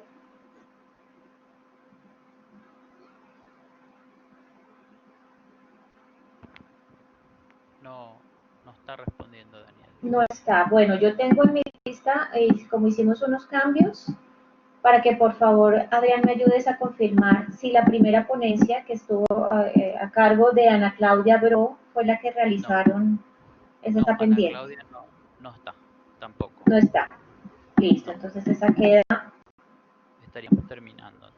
Exactamente. Bueno, entonces en este momento, muchísimas gracias a todos los ponentes por abrir sus ideas de una manera tan sucinta y concreta. Sabemos que el espacio académico siempre es mucha más disertación. En este espacio es más como un abrebocas para dejarnos con esta provocación de buscar más sobre sus investigaciones. En este momento vamos a pasar a una sesión de preguntas importantes, si tienen alguna que las puedan poner en el chat, y poder generar un diálogo igual. Si hay una persona que a un ponente se le hace una pregunta, tratar también de ser muy concreto y no superar los 3 minutos para poder hacer su réplica. Entonces, Adrián, ¿nos comenta si hay alguna pregunta, por favor? Sí, hay una pregunta para Daniela González. Si nos puede ampliar un poco sus conclusiones. Ahí está. ¿Se me escucha? Sí, adelante. Hola, bueno, gracias por la pregunta, Cintia. Quedé ahí con la voz en la boca, no pude terminar, gracias. Bueno, las conclusiones en principio nos hablan de que la elección del proyecto de diseño, digamos como objeto de estudio, es un artefacto súper rico como para ser investigado, no solamente con lo que yo hice, que fue la elección temática, sino que al ser un artefacto creacional, un documento académico creacional, tiene mucha información, por lo tanto es posible de ser interpretado desde muchas variadas posturas y miradas o inquietudes de investigación. También esta estrategia formativa que es creacional va generando además una historia en el tiempo para la propia disciplina, por lo tanto nos va marcando de alguna manera sus perfiles, sus hitos, sus tópicos y los caminos que son posibles para futuros cambios incluso paradigmáticos e identitarios en la disciplina. Por lo tanto, son un reflejo constante de lo que la disciplina hace, de lo que la disciplina piensa, de su praxis dentro de lo que es el proyecto en sí. Y también observar los avances temáticos que se dan a través del tiempo nos va otorgando, por lo tanto, nuevos conocimientos que visualizan, por lo tanto, algunas tendencias a lo largo del tiempo. Y esto nos amplía, así, finalmente, los terrenos de movilidad disciplinar. Esto nos permite de alguna manera conocer los espacios de acción del diseño, posibilita además la revisión de aquello que hoy nos identifica y también nos aporta a la actualización de tópicos, de perfiles y de identidades para la disciplina. En forma, digamos, decantada, los resultados ya nos hablaban entonces de una tendencia, de algunas tendencias temáticas, y la principal de las tendencias temáticas eran de interés sociocultural, como ayuda social, enseñanza-aprendizaje, cultura, harta influencia sobre la cultura. Y por otro lado, lo relevante es que las tendencias más ligadas al mercado, como primera, quizás temática más tradicional de la disciplina, ha ido decantando, llegando a un porcentaje bastante disminuido a lo largo del tiempo, perdiendo interés en los alumnos de diseño. Eso en cuanto a, ¿qué puedo decir en términos de conclusión? No sé si hay algo más puntual que, a ver... no, eso era. No sé si aclaré a Cintia. Bueno, muchas gracias. Esperamos en algún momento que ustedes se puedan compartir los correos, porque el diálogo académico sale, ¿no? Digamos, aquí hay inquietudes y ojalá se pueda más adelante profundizar sobre eso y verlos también en las publicaciones de la UP. Sería muy interesante. Acá hay otra pregunta también que va dirigida para Ivonne. Habla si hubo alguno de los entrevistados que se inclinara por la felicitación electrónica. Sí. Hubo gente que manifestó como una afinidad con el uso de estas herramientas tecnológicas, especialmente cuando no se encuentran cercanos a esa persona con la cual quieren tener un detalle o una tarjeta. En este sentido, decían que de todas maneras el envío de un emoji junto con unos textos no eran suficientes y que les gustaba descargar o buscar aplicaciones que les permitiera generar lo más similarmente posible una tarjeta, que tuviera imágenes, que tuviera mensajes o significados que expresaran alegría y que no fueran sencillamente con un texto o, como dije anteriormente, con estos emojis. Entonces, en el sentido de la inmediatez y de ser especial, pues como recurso lo ven muy agradable, pero especialmente cuando se encuentran lejos o no están cerca, en términos de una persona especial, ¿no? Porque decían, tiene que ser alguien muy especial para poderme acercar a un almacén, comprarlo y entregar. Pero cuando las circunstancias de distancia o de rapidez lo ameritan, pues obviamente es una herramienta y es algo que como que también resulta divertido, aunque siempre se llegaba a la misma conclusión. Es algo que se va a perder, se diluye en el tiempo y no van a tener la posibilidad de conservarlo. Eso lo manifestaba personas tanto dando como recibiendo, pues porque esto tiene una dualidad de consumo, ¿no? Tanto quien da como quien recibe. Listo, muchísimas gracias. Encontramos aquí una pregunta. Dime, Adrián. Sí, tenemos una pregunta que hizo Bruno Ribeiro, sí, que es para Fabiana Heinrich, que dice, ¿é possível estabelecer uma estrutura teórica analítica pensando o design enquanto ao processo social? Fabiana, pode ampliar um pouquinho sobre se está atravessado pela subjetividade do sujeito? Um pouquinho, pode falar um pouquinho mais disso? Claro, vamos lá. Obrigada, Bruno, pela pergunta. Na verdade, a gente não, assim, fazer uma separação de que a metodologia existe puramente, né, só por ela também é uma afirmação falsa, porque ela é sempre criada por pessoas, por designers.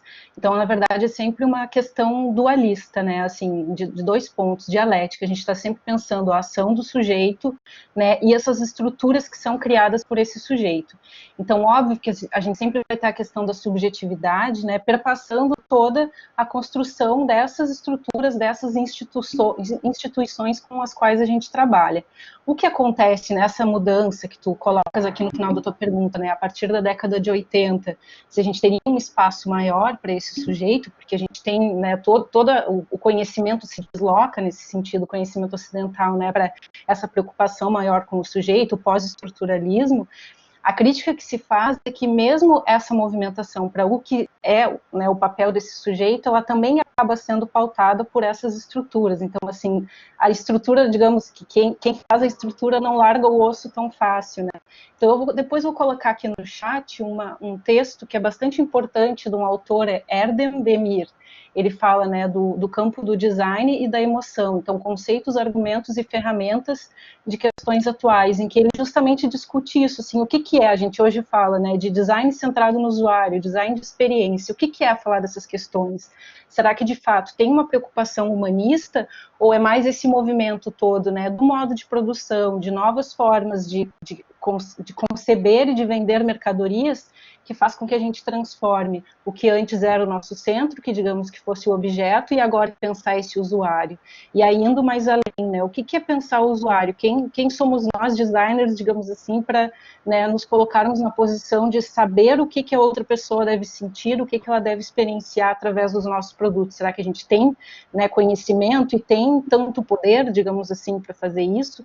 Então, quando a gente tem esse corte, né, no campo da metodologia a partir dos anos 80 para essas metodologias que dão conta né, mais atualmente, agora a partir de 2000 mais ainda, né, mas anteriormente já um pouco, que já vai surgindo esse deslocamento, é um deslocamento que não acontece somente dentro do campo do design, né, então é um deslocamento que o conhecimento e o modo de produção vai como um todo desenvolvendo.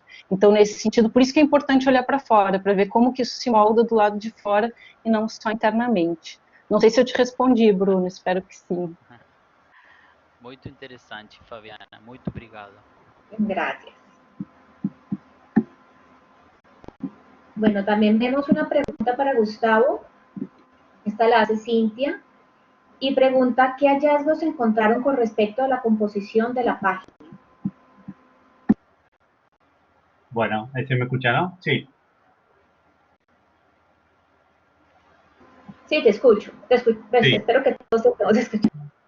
Bueno, la sexta parte de la investigación tenía que ver con el análisis en el campo proyectual, particularmente con un facsímil, trabajamos, y se pudieron estudiar tanto ornamentos, viñetas, un estudio tipográfico de tipometría y diagramación, capitulares, fundamentalmente ilustradas, porque cada capítulo de los 5 del libro tenían capitulares ilustradas de alineación, columna y espaciados, lecturabilidad, y respondiendo a la pregunta qué cosas se encontraron, hay recursos, tanto caducos, en desuso y aún vigentes, muy interesantes que nosotros no conocíamos, como el uso del reclamo y el uso de la asignatura, que son dos elementos que van por fuera del campo de texto, ¿sí? Habitualmente lo único que encontramos ahí ahora son, por ejemplo, la paginación. En ese momento se usaban para tener alguna facilitación en la tarea con el encuadernador, por ejemplo. Y además alentaba la fluidez de lectura. Entonces reclamo y signatura, por ejemplo, encontramos. Y después encontramos, por ejemplo, algunos recursos, como por ejemplo el uso de versalitas, cuando en su momento todavía no se llamaban así, que tenían una función de transición entre la capitular y el fluido del texto, que es un recurso que, por ejemplo, si tienen alguna revista Rolling Stone, no importa de qué lugar del mundo encuentren un volumen o una revista, van a encontrar este recurso en cada nota, ¿sí? Una capitular, una línea en versalita, la primera línea, y después la continuidad en el fluido del texto, digamos, de la nota. Entre otras cosas, el uso de ligaduras, por ejemplo, que en su momento obviamente tenían que ver mucho con la búsqueda de ajuste, el uso de las ilustraciones, que por ejemplo no tenían que ver con el contenido, sino que eran ilustraciones con dibujos, con un contenido que no tenía nada que ver con el libro, porque venían de otro contexto. Todo eso encontramos entre muchas otras cosas. Si me permiten, por favor, les puedo compartir un link con la charla completa, que son unos 23 minutos, de ese análisis fundamentalmente, para que puedan completar visualmente lo que estoy explicando. ¿Puedo hacerlo? Claro, Gustavo, muchas gracias. Y Bueno, también gracias tus datos de contacto están ahí. Están ahí en la ponencia. Listo, perfecto. Gracias. Gracias, Cindy. ¿Alguien tiene alguna pregunta adicional?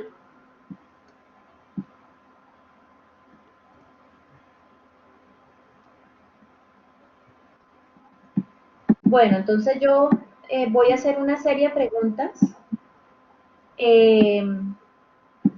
También para completar un poco el círculo y la expectativa que queda con la apertura de cada uno de sus proyectos. Entonces quisiera saber si Rodolfo está conectado,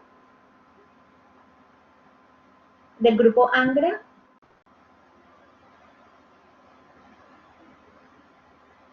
Rodolfo, o Natán, o Larisa, o Luis Carlos, o Luis Antonio. Creo que no están conectados. Bueno. Bueno, Ángela, doctor. Sí, yo sí estoy acá. Hola, Ángela, ¿cómo vas? Hola.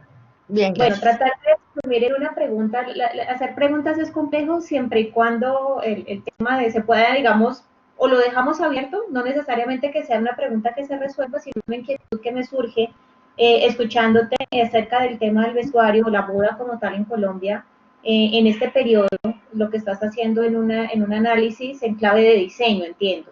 O sea, es un tema que desde el diseño se aborda y tiene una serie de preguntas. Yo quisiera conocer en esta fuente o estas fuentes que tú tomaste, que nos hablaste más o menos de 600 revistas, si estas revistas, estas fuentes como tal son locales o son también la imagen que está en el exterior respecto al contexto puntual colombiano. Bien, gracias por la pregunta. Sí, tomé un corpus que tiene las revistas nacionales, diarios nacionales, periódicos también. De ahí se tomó la imagen de la publicidad colombiana, de la moda colombiana, también la imagen de páginas sociales y diarios de moda cotidiana. Y aparte, como referencia totalmente análoga del jean en específico, se tomó la publicidad y se tomaron fotografías también del jean, desde los 70, perdón, hasta el 2000, para ver la evolución en Estados Unidos y Europa y compararla con la evolución del jean en Colombia y entender esas diferencias, poder encontrar como los rangos de unión y realmente las rupturas y ver que el diálogo de la moda colombiana sí era propio, sí era colombiano. Entonces ahí se pudo corroborar bien y analizar bien incluso el arquetipo de la publicidad colombiana, que también cambia con respecto a la publicidad de moda pues de otros países. Vale, perfecto. ¿El estado de tu investigación cuál es en este momento? Ya está muy cerca de ser finalizada. Está en este momento en revisión. Listo, no, para poder acceder más adelante a tu investigación. Listo, te agradezco muchísimo. Claro que sí, claro que sí. Bueno, con gusto.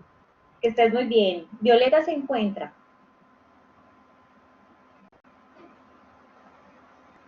Sí, aquí estoy. Hola, Violeta. Me quedé impregnada de tu ánimo cuando nos estabas voy a hablar de la palabra vendiendo todo este tema tan interesante.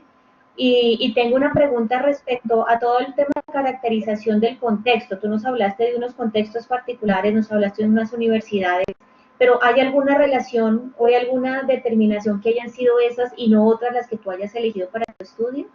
Bueno, realmente son las más importantes acá en Colombia. Entonces quería como hacer esa caracterización de esas universidades, pues que son cumbres acá en Colombia, en a ver qué tanto a qué tanto le apuntan a la generación de emprendimiento, pero sobre todo a ser comunicador social. Sí, hay mucho emprendimiento con respecto a industria, a ingeniería, pero realmente en la creación de contenidos no tenemos mucho, o sea, no hay mucha potencialización de parte de las universidades sobre este tema. Entonces, la idea cuál es y mi recomendación cuál es, empezar a hacer estos cursos extracurriculares o meterlos dentro de la malla curricular del comunicador social para que podamos empezar a generar esos contenidos de interés y poder ser comerciales ante eso. Obviamente con sinergia, porque pues tú no puedes solamente generar contenido si no hay la parte técnica, si no está la parte como industrial en ese sentido. Entonces como que fue esa la inquietud que hubo. De decir, bueno, uno como comunicador social, ¿qué puede hacer para emprender como comunicador? Y esa fue la inquietud que hubo y por eso se hizo con esas 5 universidades que son como las más importantes acá. Ok, el periodo temporal, ¿tú crees que establece alguna característica? Es decir, si haces el estudio en una temporalidad y luego lo repites en otra temporalidad, ¿encontrarás algún cambio?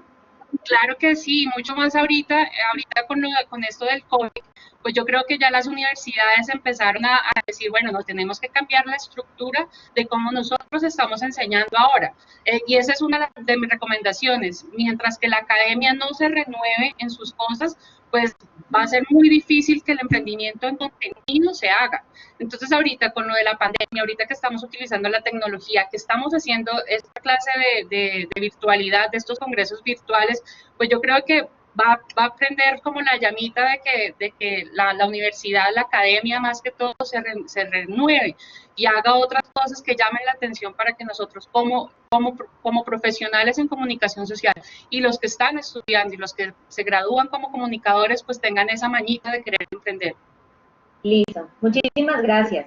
A ustedes, muchísimas gracias. Bueno, que estés muy bien.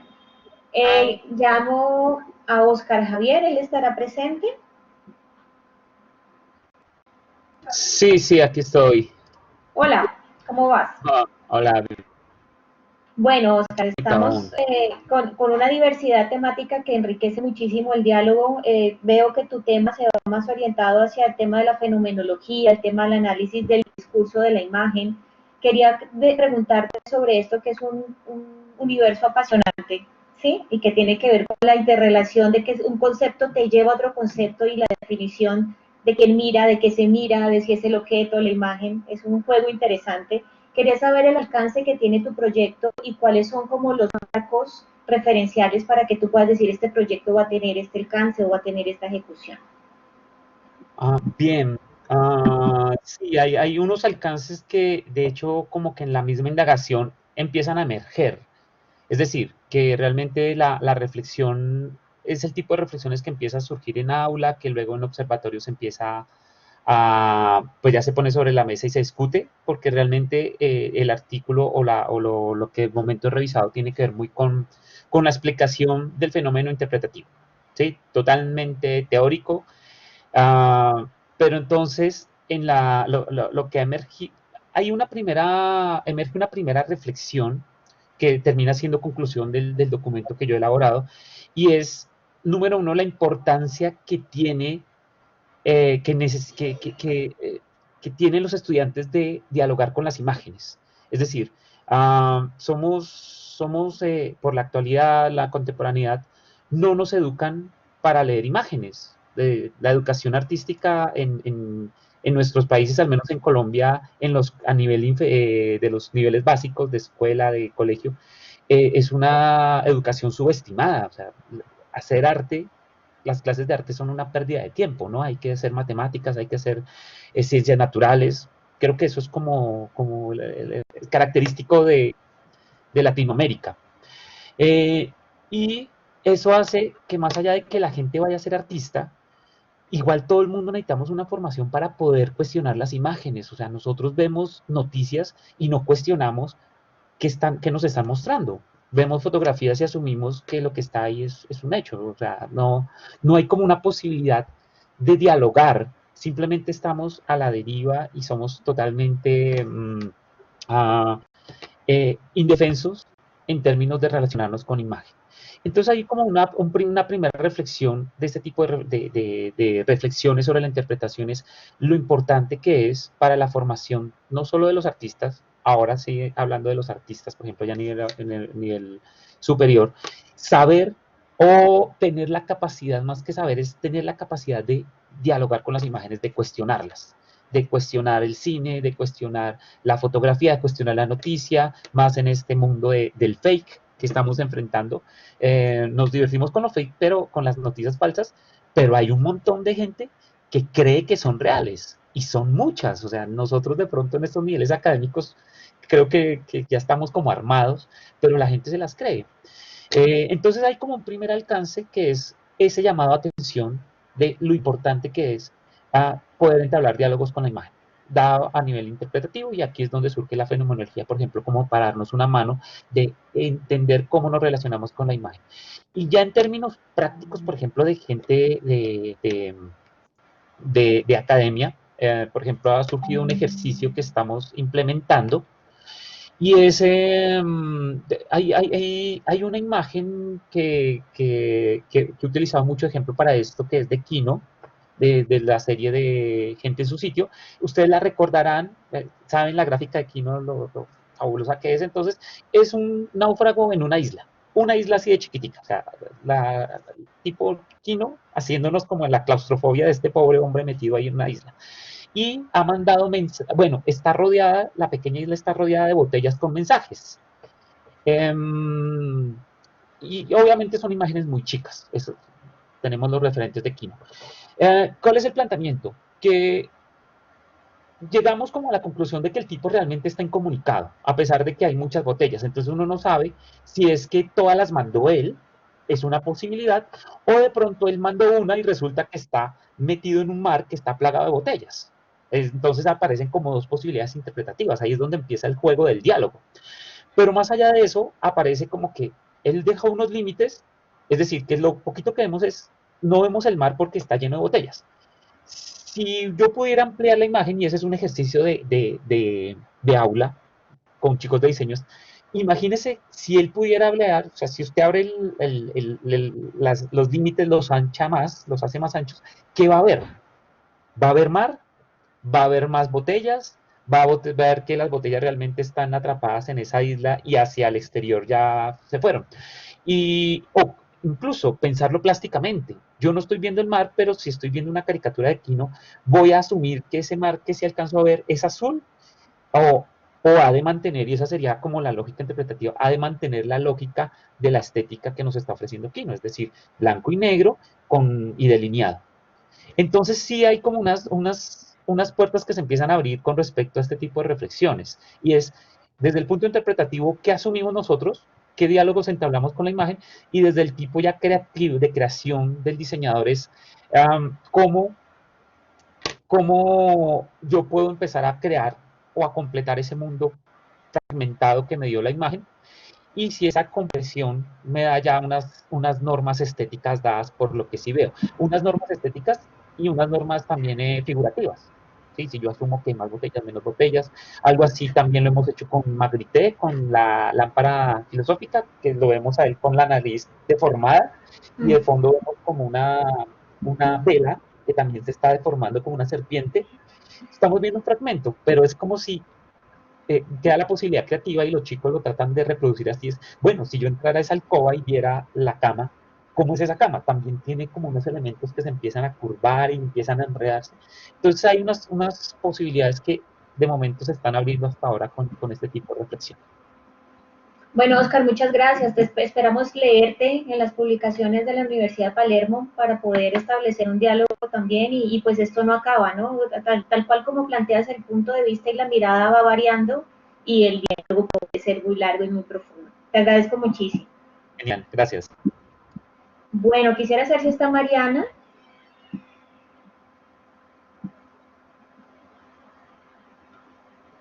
Sí, acá Hola, estoy. Mariana.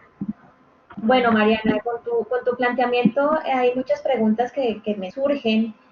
Voy a tratar de ser muy concreta, puntualmente, y tú estás hablando de una lógica que tiene que ver con la ciudad y con todos los mobiliarios o toda la cultura material que nos rodea y que estamos habituados al vivir en una ciudad, cualquiera que sea. Sí, en ese sentido. También mencionaste el tema de la contingencia, del COVID, y todo lo que en esa lógica se tuvo que ir adaptando, pero quisiera saber sobre esto en tu estudio, si hay algo, si tuviste algo, o si el diseño mobiliario o el diseño de estas ciudades a partir de lo material, en algún momento sí tuvo presente que pudiera haber una alteración a todos los órdenes establecidos.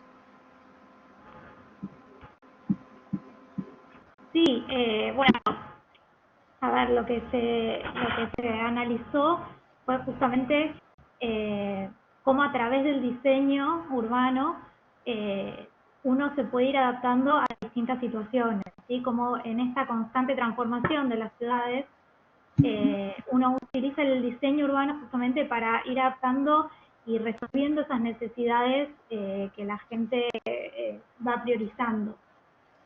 En el caso del COVID, lo que se fue estudiando fue según la etapa en que estaba cada país. O sea, yo lo estudié en relación a Argentina, que es donde vivo, como en una primera etapa donde había un confinamiento y un aislamiento obligatorio, se abocó todo el rediseño de la ciudad en función a la necesidad de que los médicos o las personas de seguridad, personal esencial, pueda llegar fácil a su trabajo y a cumplir esas tareas, y cómo en una segunda etapa ese rediseño del espacio público se pudo aplicar a dar más espacio a la gente para que justamente la gente pueda empezar a salir de sus casas evitando el mayor contagio posible, ¿sí? Manteniendo las distancias. Entonces, bueno, como en esta segunda etapa pasamos de tener que los vehículos de emergencia circulen con fluidez a, bueno, ahora parte de la calzada de la calle va a ir para los peatones, porque ahora son ellos los que necesitan circular, evitando el contacto y evitando así el contagio masivo. Entonces es la adaptación del diseño urbano a cada etapa de la pandemia en que estamos viviendo. Excelente. ¿Tu proyecto en qué fase se encuentra en este momento? No, iniciando. Ah, bueno, entonces tienes... Recién iniciando. También fue oportuno. Mucho camino. Sí. Muchísimas gracias. No, gracias. Estaremos leyendo, ojalá prontamente. Ojalá, dale. Bueno, Cintia o Mónica. Señor. Viviana, sí, vamos haciendo un redondeo sí. Con Cintia y Mónica si quieren agregar algo más y ya nos vamos despidiendo.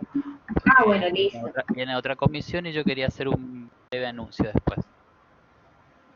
Bueno, no, entonces el tema con ellas particularmente quería saber y también quería preguntarle a Giovanni, pero se la dejo en el chat, es el tema si esto va, su modelo, o sea, si es un modelo que se puede replicar. Ustedes nos hablaron de un tema muy puntual, un contexto muy puntual, pero si esto se puede aplicar o puede ser proyectado a otros contextos. El tema del material didáctico para el análisis.